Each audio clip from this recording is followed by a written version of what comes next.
In compagnia di Giulio Checchetto, un secondo tempo in cui avete attaccato tantissimo, ma come hai detto tu prima, vi manca qualcosa sotto porta e questa vittoria non arriva. Sì, buonasera a tutti.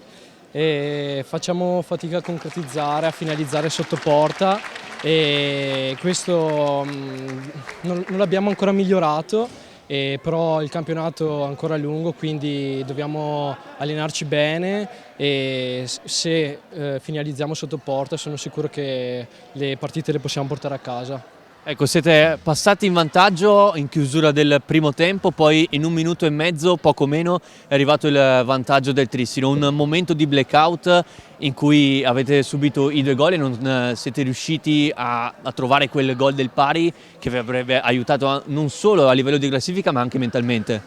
Sì, c'è stato un momento in cui abbiamo lasciato due uomini liberi fare un po' quello che volevano e abbiamo pagato e dopo appunto non siamo riusciti a recuperare, avere la forza di buttarla dentro. E adesso mercoledì sera contro il Seregno, una partita in cui c'è voglia di riscatto. Sì, sicuramente, e noi ci crediamo. Oggi non doveva andare così, però la prossima faremo di più di oggi e cercheremo di portarla a casa. Grazie mille. Grazie.